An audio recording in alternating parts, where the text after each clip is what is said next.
Chicago Tonight, Latino Voices, is made possible in part by Allstate and the Searle Funds at the Chicago Community Trust.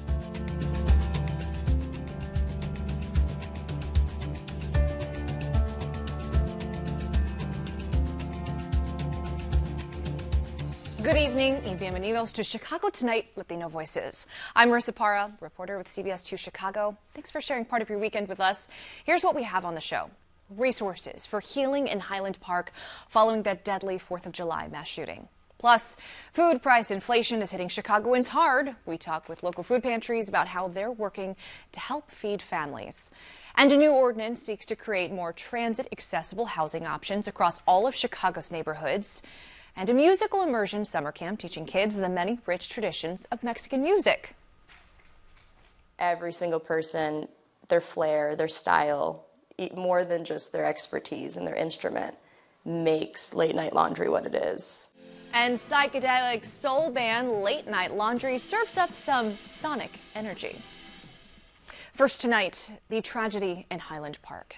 The 4th of July shooting shook the North Shore and beyond, including the area's Spanish-speaking community. 2 of the 7 victims who died were Latinos. Neighboring Highwood has a large Latino population and held a vigil earlier this week to remember those who were lost and those who begin the healing process. Chicago Tonight's Joanna Hernandez was at that vigil and spoke with Carmen Patlan of the Highwood Public Library. It's been really surreal. How could this happen to our community? Our community, when we say Highland Park, it's synonymous with Highwood because one street separates us. And so what we have seen is, me personally, a great deal of my staff were at the event and are dealing with extreme trauma. And now we also know that 2 of the victims who unfortunately passed away are Latino, and we had also previously talked about that the population here in Highwood is about 50% Latinos. Yes. You also said that there's a lot of people who were at the hospital who are Latino as well. Can you tell me more about that? Yeah, so we know that some of the people that were injured for sure were Latino families. We don't know their names, but we do know that this is such a tight-knit community that around us are all these families that know these individuals. One of the individuals at our support group last night said what makes this different is that we all know each other, is that the community, when you go to the grocery store, you see familiar faces. When you go to your library, you see familiar faces. And as they were running away from the bullets, they were seeing familiar faces, and the fear was, are they going to be alive tomorrow? And so that's what makes this community different, is that we are so close to each other. Our library, we get to know all of our families. And because we know the needs that exist in this community, we have to be responsive. And that's what we're doing by providing these trauma-informed services. And especially to the Latino population, right? You mentioned that a lot of people, their first language is Spanish. So yes, all of our services that we're offering are bilingual, Spanish and bicultural bilingual, because we want to make sure that the therapists that are providing the supportive services understand the culture and are able to be responsive and compassionate. You can find much more on the Highland Park story on our website. Up next, fighting food insecurity as inflation takes a toll.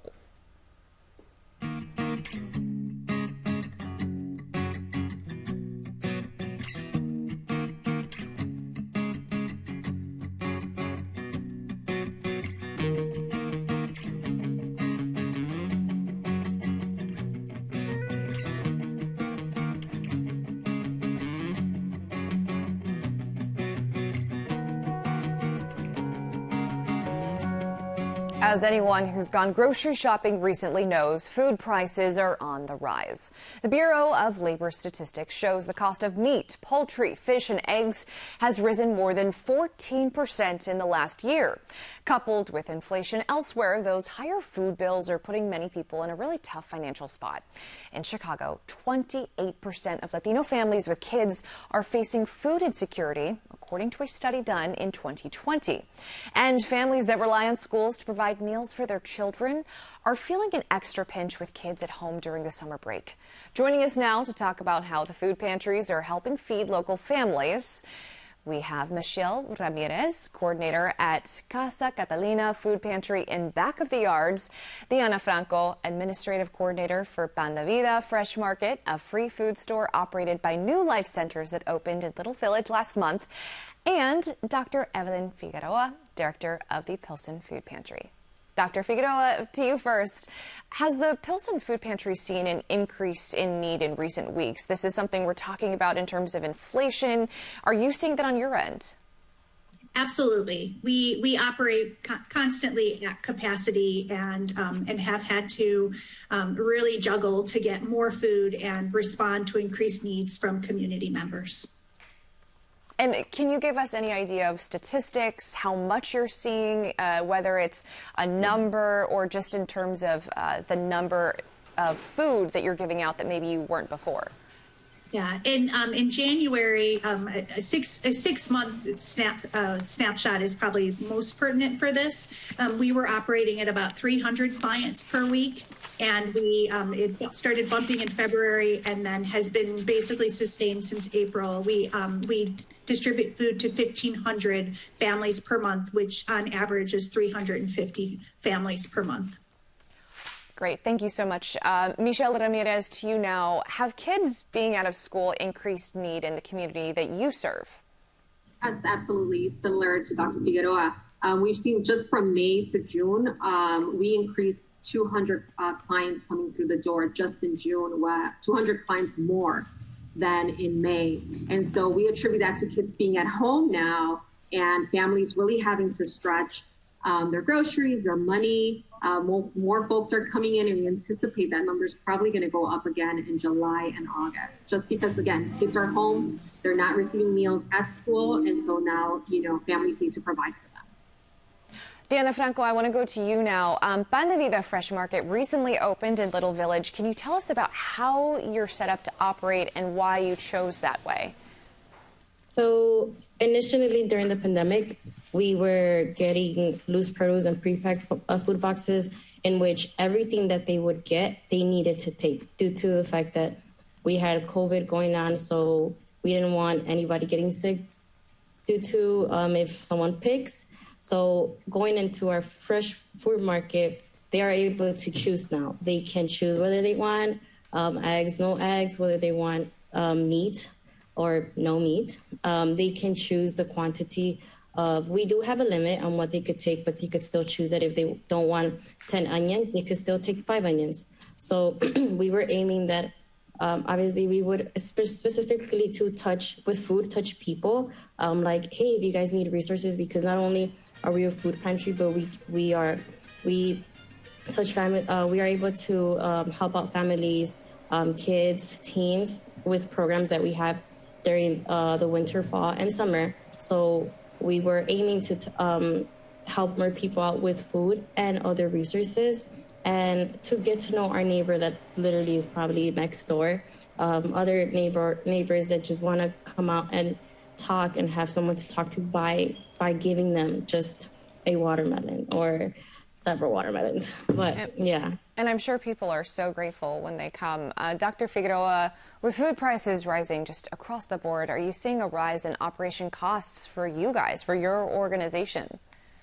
Absolutely. We already have to purchase some of the produce for our food pantry. Even though 40% of food that we produce globally is thrown away, we have a really terrible recovery problem. So in spite of abundant food recovery, we do over 40 different trips to pick up food from grocery stores every single month. We still buy $650 of produce every single week. And because of these increased prices, I've seen, you mentioned 14%, but there are, it doesn't feel like 14%. Yeah. Sometimes it feels like 20%, although sometimes we get lucky and get older prices that feel better. But the stuff, especially the staples that people expect to get, the potatoes, onions, carrots, lettuce, tomatoes, apples, oranges, these are things that are pretty palatable to everyone, that everybody will accept.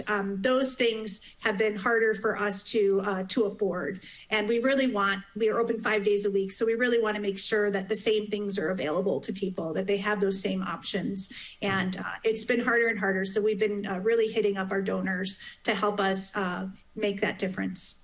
And donors are so, so important in moments like this, because I don't think everyone realizes that, yeah, when there is inflation, that impacts the organizations that try to keep our people and our cities fed.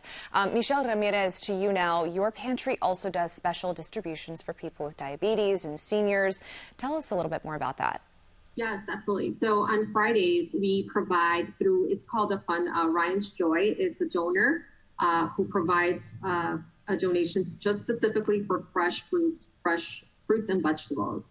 And so we tailor that program specifically for our diabetics. There's a lot of need in this community, and we tailor that program to them. They're able to come every other Friday to receive, in addition to the food pantry, the food commodity that they get here, they are able to get an additional bag of just fresh produce, fresh fruits and vegetables. And that is one of our very good programs, because, they're not just getting non-perishable items, but they're also getting a lot of nutrition that comes through those fresh fruits and vegetables. And so that's one of our programs. Our other program is our senior commodity box 2, where once a month seniors in the community or in our program are able to come in and receive an additional commodity box just for them as well. So those are the 2 additional programs that we have on top of our regular food pantry program. That's amazing. Diana, we're called Latino Voices. We obviously cater to a lot of Spanish-speaking people in Chicago. How important is speaking the same language as the community you serve for organizations like yours? It is very important, because I don't know if as well the other pantries, you guys, we register them. So sometimes when we do the registering them, with the register, they're like, why do you need my information? Is it going to go anywhere? Am I going to get in trouble if we're like, hey, hi, how are you? You're not going to get in trouble. Everything's going to be fine. It's not going to affect anything government-wise, because they're like, well, I get less of this. I'm like, no, everything will be okay. And obviously when we start speaking their language, and they get more comfortable, and they do give us information, and that's what we've seen. Amazing. We've heard from other food pantries, and they're like, how do we do this? And we're like, the way that you communicate to them, which is first the language, speaking their language. Yep. Everything. And I know that you guys are looking for sponsors and donors. So to those of you at home, you can head to our website to find out more details on how to do that. Our thanks to Michelle Ramirez, Diana Franco, and Dr. Evelyn Figueroa. Thank you. Thank you. Up next, making public transportation more accessible by expanding housing options. We'll explain right after this.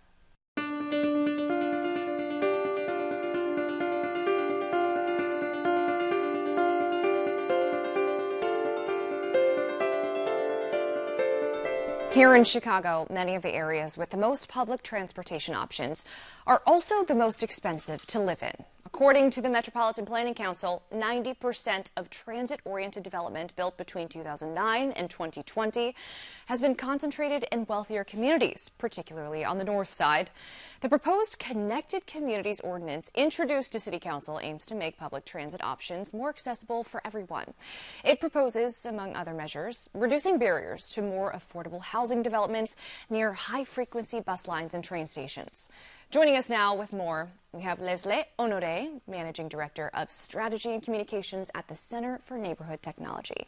First of all, thanks for being with us on this night. How did this ordinance come about? And tell me about its goals. The ordinance really came about through Elevated Chicago, which I am proud co-chair of. Elevated Chicago is a community-based coalition of institutional partners, community-based organizations where we really focus on addressing racial inequities through equitable transit-oriented development. We started our work in around 2017, around the half mile of 7 Chicago Transit Authority stations located in majority Black and Brown neighborhoods. And as your numbers at the lead of this said, yes, 90% of transit-oriented development has happened on the north side of Chicago and has completely bypassed communities that are heavily Latinx and Black. Which means we don't have the same luxuries of that ideal 20-minute neighborhood where you can walk to a grocery store, you can walk to a clinic, you can get on a train or a bus to go to school, to have retail therapy, to go to work. And it has contributed to displacement and depopulation in our communities of color.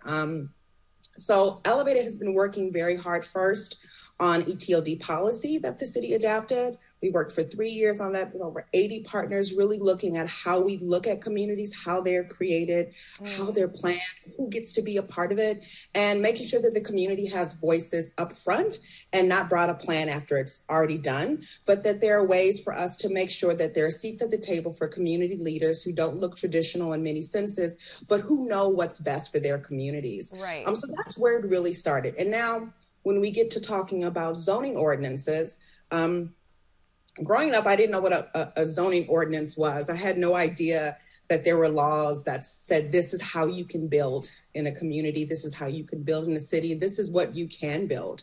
And we all know Chicago's legacy of segregation is deep and long and intentional. And so we have to be intentional with how we undo some of that legacy. So, go ahead. Well, actually, okay, that kind of is an interesting segue into my next question. What barriers does the ordinance remove for developers? What incentives does it offer? Absolutely. So we have really 3 goals with this ordinance. One is more equity, one is more transit orientation, and the other one is more development. So first, expanding what we consider a TOD zone and making it equitable is moving it from a fourth of a mile to a half mile radius around train stations, and including high frequency bus corridors. So really wanting to invite developers to come in and to develop where there has been a lack of development around those transit hubs in our communities. So whether it be homes or retail, grocery stores, incentivizing them to come to our communities and build there. Okay, we have just a couple minutes, so I want to make sure we have a chance to talk about this. The CTA is already struggling to serve riders. Is it in a position to increase service for the residents of these developments, in your opinion?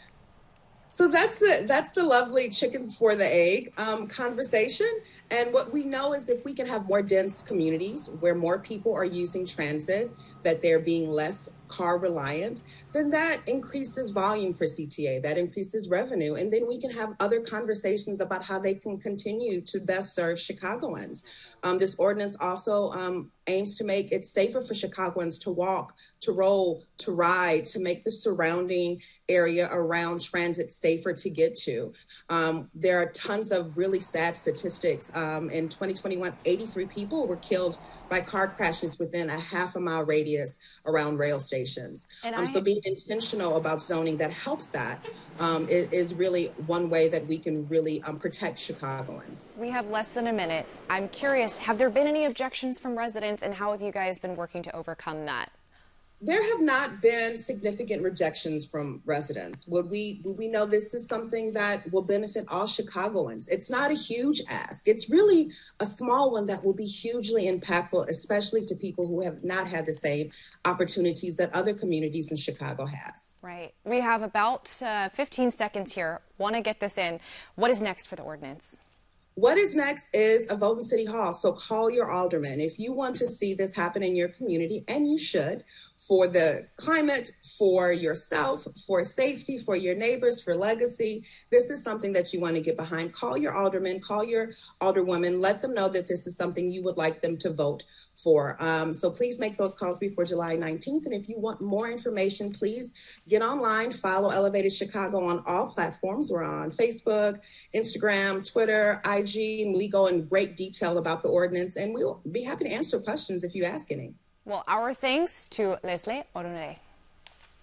Thank you for having me. The Sonas de Mexico Ensemble wants your children to learn all about the richness of Mexico's musical traditions. Through a partnership, the Grammy-nominated musicians are offering an immersive music and cultural experience for children in their week-long Fiesta Mexicana camp next month.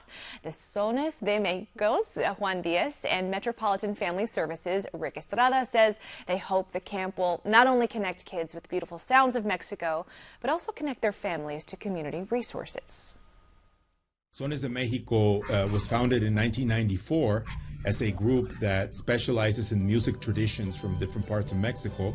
And through this partnership with Metropolitan Family Services and the Ryla Clapper Foundation, this summer we're launching a pilot program, and I want to invite kids and families to register and help us launch this incredible program. It's so unique in so many ways, because this is not your mariachi program. This goes deeply into the Mexican culture, regional styles. The idea is music in and of itself and the arts is great, but pairing them with a community partner that can provide other services to the families. When they come in and let's say we find out that a family needs a full scholarship and we're able to provide it there. There could be other needs that we discover, like after school care, early childhood. We could provide legal aid. We could provide workforce development training. So this becomes really a full comprehensive service in addition to the wonderful culture building activities that Sonas de Mexico will provide. It'll be 30 hours of instruction during that week. You drop your kids off in the morning, you pick them up after work, and they'll be fully immersed in Mexican cultures. The kids will be making paper masks during the week, and on Friday we'll have a culminating event where the kids will play alongside Sonas de Mexico Ensemble for all the families. We consider ourselves students of Mexican folk music ourselves, so we are passing on this knowledge that we've been accumulating over many years, and we feel that to increase people's identity with their culture, and they need to develop an appreciation of the richness that is there. Financial assistance for the camp is available. You can find more on that on our website. A local band, Late Night Laundry's uniquely intimate sound combines dreamy vocals with elements of pop and Latin jazz. At a recording session in Belmont Cragen's Bim Bom Studios, the foursome explained how for them, delivering that intimate feeling to a live audience starts with taking one deep breath. When you get on stage, no matter how good you are, I don't really care what you say. Like, there is this like-ness, you know, everybody kind of gets this little jittery thing. 2, 3, and? So we've just started this thing we do where we sit, no matter who we're in front of, and we just breathe in and breathe out. We just want to close everything off, look at each other, know where we're at, and then we can bring everyone else in. Skylit view. We've been described as psychedelic soul, which is pretty cool. We definitely have a lot of more influences than that. A lot of us do have a background in like jazz, neo-soul kind of fusion.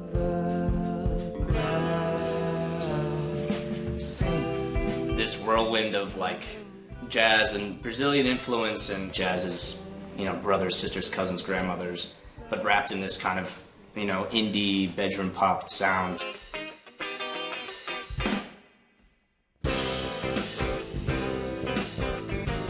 Really, if we're all in the same room and if there's a medium in front of us, whether it's an instrument or a lot of times a computer even, we tend to just write a lot, create a lot.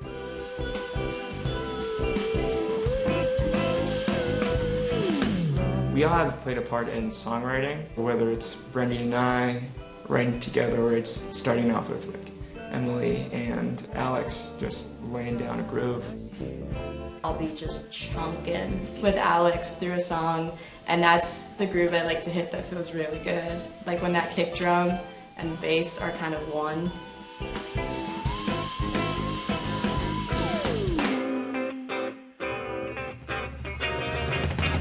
It's one of the rarest things that can happen in the music scene, is to find a unit that is a unit.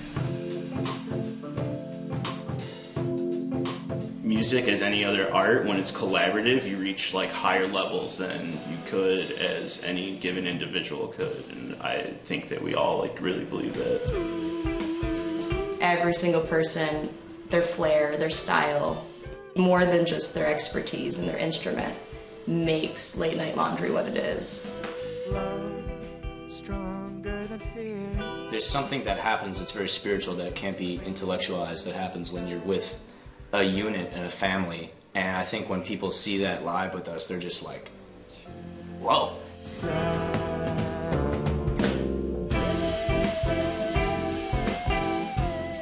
We want to get that emotional connection, and we want people to want more and to feel something from what we're projecting.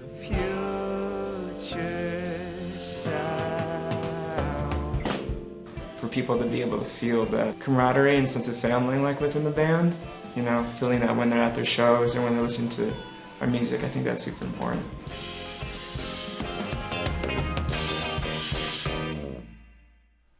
I love his face as he's drumming. Late Night Laundry will be performing at the Chop Shop on July 29th. You can find more info on that on our website.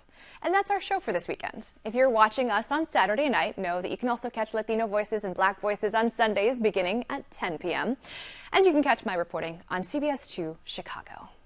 Now we leave you tonight with a sneak preview of new Joffrey Ballet production that debuts this weekend at Navy Pier and then heads out to Park District stages. Rita Finds a Home is the story of a young artist who must leave her tropical island home and make a new life in a big city. Visit our website to find information on where you can see the show for free. Now, from all of us here at Chicago Tonight, Latino Voices, I'm Marissa Parra. Thank you for sharing part of your weekend with us. Stay healthy, stay safe, y buenas noches.